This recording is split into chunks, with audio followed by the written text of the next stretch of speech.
का वापस हम लोग इनॉग्रेशन कर रहे हैं।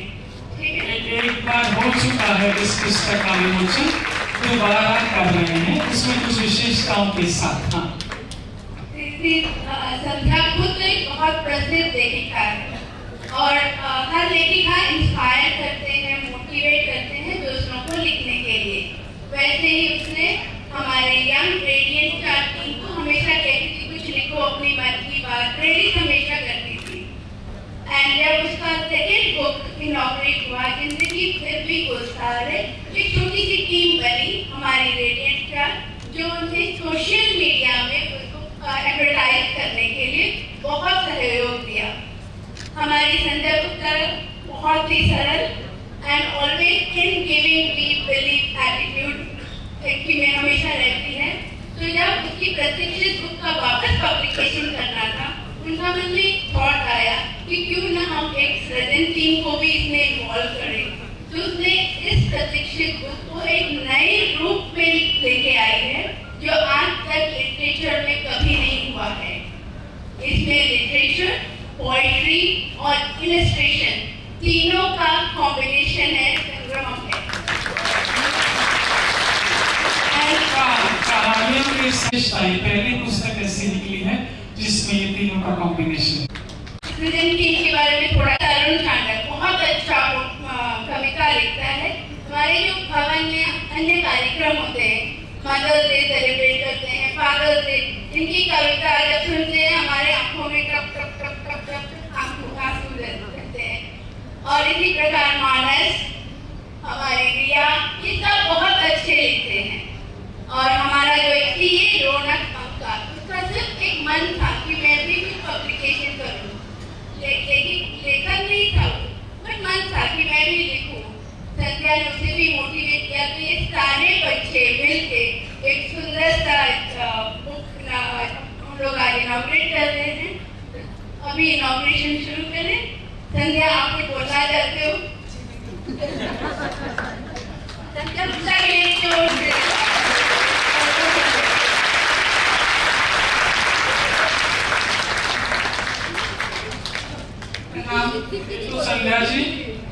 संध्या तो संध्या जी, ये तो तालियां आपके लिए और बजती, पर लोग आपको सुनना चाहते हैं, इससे तालियां।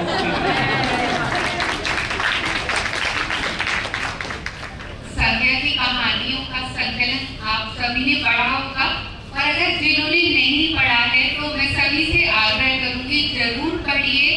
वो इतना पॉजिटिवली मोटिवेट करती हैं आपको, हर चीज को, हर कहानी को एक सकारात्मक मोड़ देके वो समाप्त करती हैं, जो कि बहुत ही प्रेरणादायक है। और बाकी अब संध्या जी से सुनिए।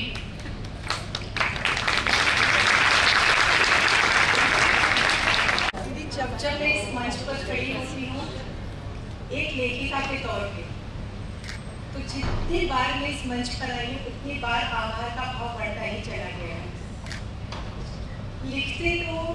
लिखना एक ऐसी कला है जो हर किसी व्यक्ति के अंदर होती है, लेकिन उस परम पिता का आशीर्वाद जो उसने मुझे माध्यम बनाया थोड़ा बहुत लिखने के लिए, और आभार मेरे पापा मम्मी का।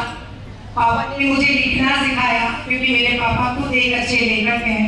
मेरी मम्मी जिन्होंने हमेशा मेरे लिए दुआएं की कि मेरी बेटी हमेशा प्रसिद्धि प्राप्त करे, अच्छा जीवन जिए।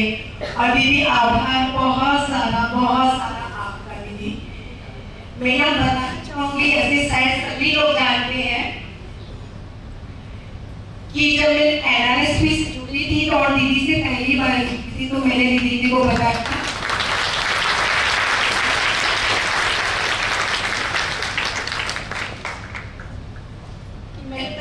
दीदी को बताया था कि दीदी मैं लिखती हूँ और जर्नलिस्ट थी पहले। तो दीदी बहुत खुश हुए और दीदी ने अपनी जो मासिक पत्रिका है सत्ययुग, वो बिना ये जाने कि मैं कितना अच्छा लिख सकती हूँ या कितना अच्छा संपादन करती हूँ, इतना विश्वास दीदी को था कि ये सत्ययुग मैगजीन तो आप ही करोगे। और आप लोगों ने सत्ययुग पत्रिका पढ़ी है तो दीदी मैं बहुत बहुत बहुत सारा धन्यवाद दीदी ये आपने जो मिला लेखन गृहस्थी में, जो मैंने अपनी स्वेच्छा से रोका था, क्योंकि मुझे मेरे बच्चों को अच्छे से बड़ा करना था, हर वक्त उनके साथ रहना था, तो वो वापस से शुरू हुआ। और बहुत बड़ा धन्यवाद मैं मेरे जीवन साथी और मेरे बच्चों को देना चाहूँगी।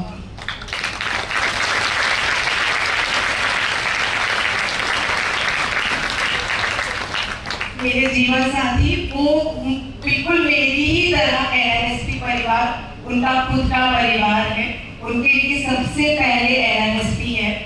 तो उन्होंने मुझसे कहा कि बच्चे बड़े हो गए हैं और तुमने उनकी रिस्पॉन्सिबिलिटीज बहुत अच्छे से पूरी की है, तो अब जो चीजें तुमने छोड़ रखी है उन्हें वापस शुरू करो।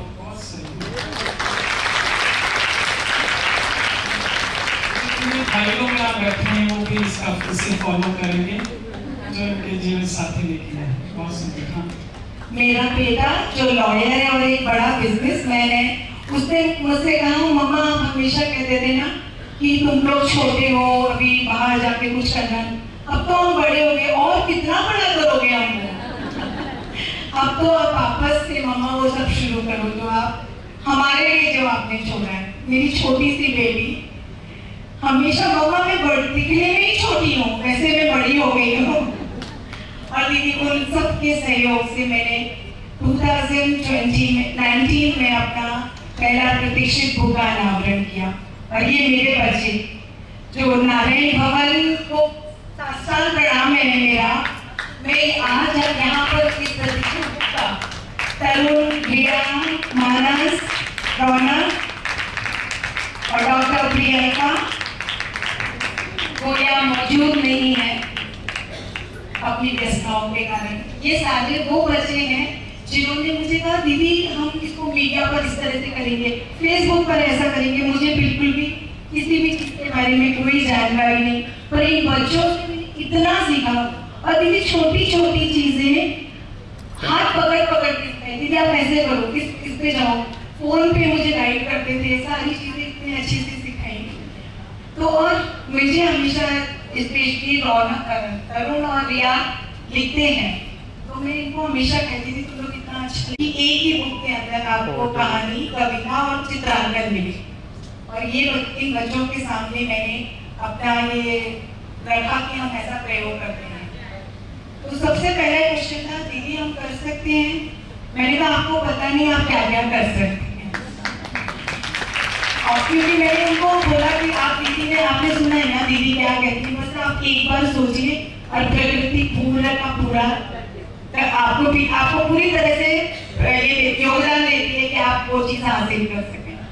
और बिलीव कीजिए दीदी, ये बच्चों ने जितनी भी कविताएं लिखी हैं, इतनी उच्च कोटि की कविताएं हैं और इतने कम समय में लिखी, पूरी रात पूरे दिन वो बैठकर उन विषयों पर उन्होंने सोचा और उन पे कविताएं लिखी।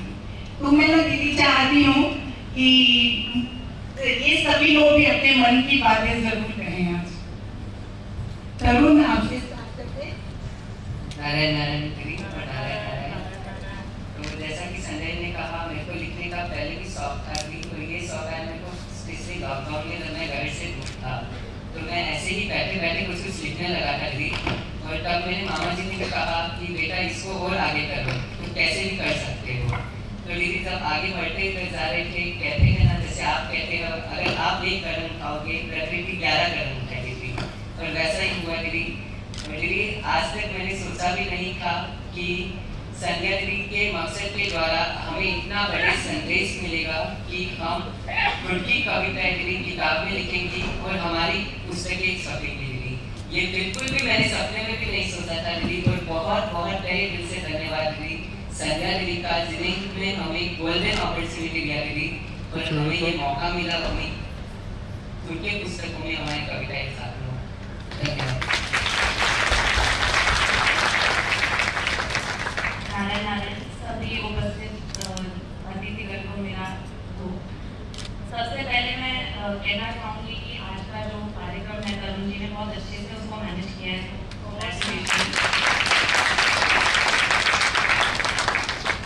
अब हम बात करते हैं सृजन का। आज हम यहाँ सब खड़े हैं आपके सामने और हमारे लिए कुछ शब्द कहे जा रहे हैं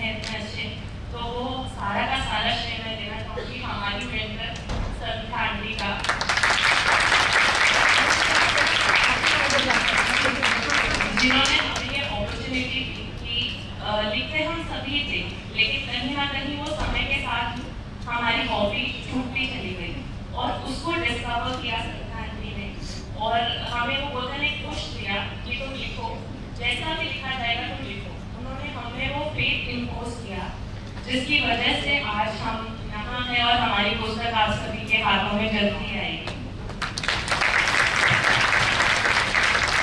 एक बात और कहना चाहूँगी जो हमने संध्या आंटी से सीखी है कि जिस क्षण तुम्हारे मन में कोई विचार आता है या आइडिया आता है, तुरंत उस पर काम करने में लग जाओ, क्योंकि संध्या आंटी कहती है जो काम होश में नहीं हो सकता ना, वो जोश में बहुत अच्छे से होता है। और जैसे आंटी बोलते हैं कि सत्संग का हर एक क्षण और अनाज का हर एक कण बहुत कीमती होता है, तो वो व्यक्तिगत धन्यवाद देना अभी पॉसिबल नहीं हो पाएगा, लेकिन सभी का तहे दिल से आभार जिनकी वजह से आज हम सफल हो पाए हैं, जो कुछ भी हमने हासिल किया है, तहे दिल से आभार। नारायण नारायण। संध्या आंटी को थैंक यू और सभी को थैंक यू। जैसे दीदी बोलते हैं टेकिंग स्टार्स को तराशा, वैसे ही अभी लगता है कि हमें भी तराशा करा। एंड हमारे रेडी में टेक्निक है विश बॉक्स, तो मैंने विश बॉक्स में लिखा था कि 2022 में बुक पब्लिश, और मुझे नहीं पता था कैसे होगा, क्या होगा। एंड अभी जून के लास्ट वीक में ही सब ये चीजें हुई, तो संध्या आंटी सभी को थैंक यू। एंड मैं अपने नाना जी को प्रेरणादायक मानता हूँ, वो बहुत लिखते हैं और ये पोएम्स मैंने मेरे ताऊ जी एंड दादा दादी को डेडिकेट किए। Thank you. नारायण नारायण। सबसे पहले धन्यवाद जिनके आशीर्वाद से ये कला, उसके बाद धन्यवाद मेरे माता पिता का और हमारे मेंटोर संध्या गुप्ता का, जिनके निरंतर सहयोग से आज हम सभी इस मंच पर खड़े हैं। और धन्यवाद हर उस एक व्यक्ति का जिसने अपना एक क्षण भी मेरे सहयोग के लिए, मुझे आगे बढ़ाने के लिए लगाया, तो सभी का बहुत धन्यवाद। और अगर इस पूरे सफर को एक लाइन में समराइज करूँ तो वो ये होगा कि शायद अपनी गुमनाम रफ कॉपी के पीछे लिखी कुछ कविताओं से एक संपादित छपी हुई पुस्तक पर आना, इससे बड़ी खुशी अभी भी और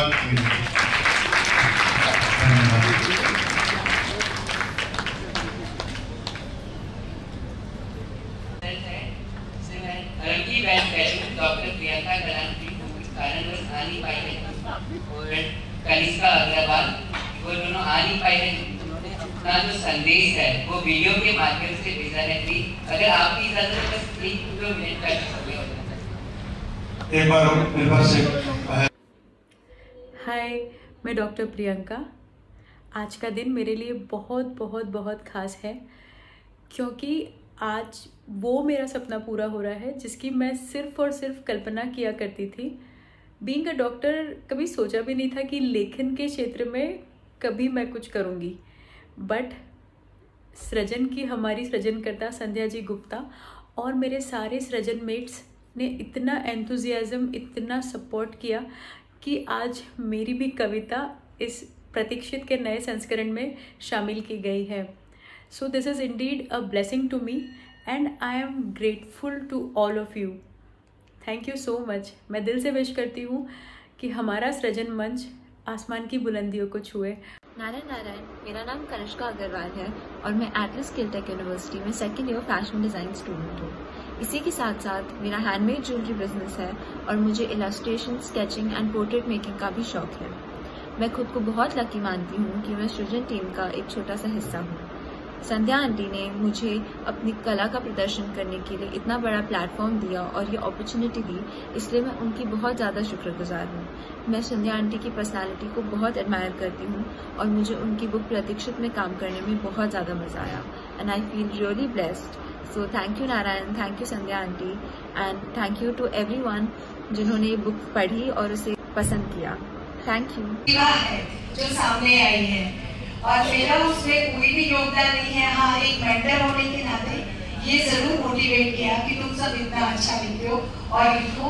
और ये मेरी पुस्तक के लिए प्रतिष्ठा की बात है कि ये सभी नवअंकुरित कवियों ने मेरी पुस्तक में अपनी कविताएं लिखी।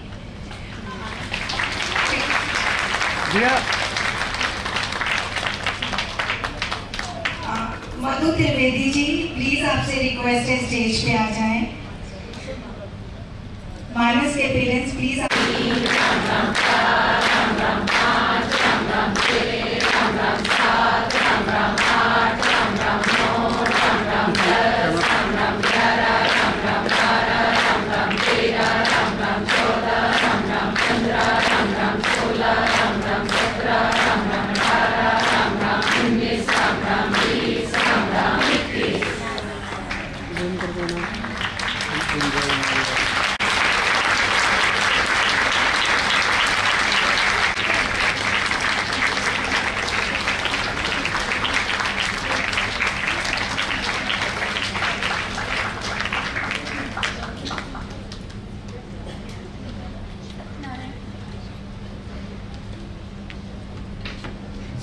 नारायण ये बुक और इनकी दूसरी पब्लिकेशन जैसे कि बेबी गुलजार है और एनआरएसपी की सारी पब्लिकेशंस बाहर अवेलेबल है। कि क्यों आपको इसे खरीदना है और क्यों पढ़ना है, और इंसिस्ट इस बात का कि खरीद कर ही पढ़ना है, क्योंकि जब जेब से पैसे देंगे तो आप कदर करेंगे और पढ़ेंगे। अब क्यों पढ़ना है इसे, है ना? दो शब्द है इसमें। मैंने जब मेरे पास ये पुस्तक आई, मैंने पेज पढ़ा तो जो कथाकार जो ऊंचाई पर पहुंचे हुए हैं, प्रख्यात कथाकार ज्ञानरंजन जी हैं, वीरेंद्र जी स्थाना जी हैं, और दो पेज में बहुत अच्छी बातें लिखी संध्या जी की लिखी कहानियों के बारे में। पर जो दो लाइनों में मेरा ध्यान आकर्षित किया हुआ था, ज्ञानरंजन जी पहुंचे हुए कथाकार लिखते हैं कि संध्या जी की कहानियों में कहीं भी कटुता नहीं है, कहीं भी व्यंग नहीं है, सिर्फ मार्मिक प्रेम रस धारा रहती है।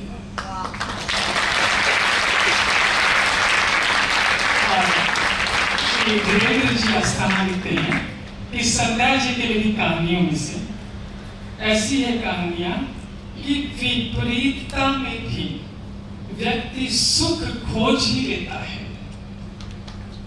तो देखिए, यदि आप इस जोन से इस जोन में आना चाहते हैं, क्योंकि भाषा आपको अच्छे से समझ रही है, तो इस किताब को खरीदिए और पढ़िए। अभी आपने बच्चों को देखा, 20-22 की उम्र है इनकी। आप जरा सी कल्पना कीजिए कि कविता को ट्रांसलेट करना, कहानी बनाना बहुत आसान है, हम सब कर सकते हैं। पर कहानी, वो बड़ी बड़ी कहानियां, उनको कविता में परिवर्तित करना, खाली कल्पना करें कि कितना इनके भीतर प्रबल भाव और चाव रहा होगा। और मेरे सामने की बात है, मुझे लगता 10-15 दिन भी नहीं करने के लिए। हाँ, जस्ट एक बार भी नारियल में जा रहे हैं तो वहाँ इस तरह से बुक का इनोवेशन करते हैं। खाली इतना बस सुनने में आया था, बाकी कब इन लोगों ने तैयारी करी कुछ नहीं पता। तो मैं तो नमन करती हूँ बच्चों को, जबकि समाज में हम ये सुनते हैं कि आजकल की जनरेशन ऐसी है, ऐसी है, ऐसी। हम कहते हैं आजकल की जनरेशन ऐसी है। अब दूसरी बात ये देखिए, जैसे जो रोमांटिक कहानियां हैं, तो उससे इनकी एज में इसी बटाव है ना। जो प्रेम रस धारा वाली कहानियां हैं, जो मन को छू लेने वाली कहानियां, उनको कविता में परिणित करना, आप समझ सकते हैं कितना भाव चाहिए और कितना चाव चाहिए। तो इन बच्चों ने जो भाव और चाव दर्शाया है, आप उसको पढ़िएगा, आपको वर्थ लगेगा कि हमने एक सही पुस्तक को हाथ में दिया है। सही और ईमानदारी संग में आप लोग आशीर्वाद से उनके बच्चों के लिए राम किस तक तालियां बजाएं।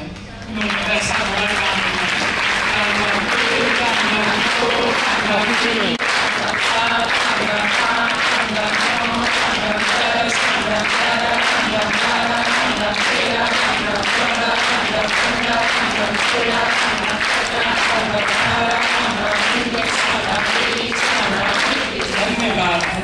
Thank you very much.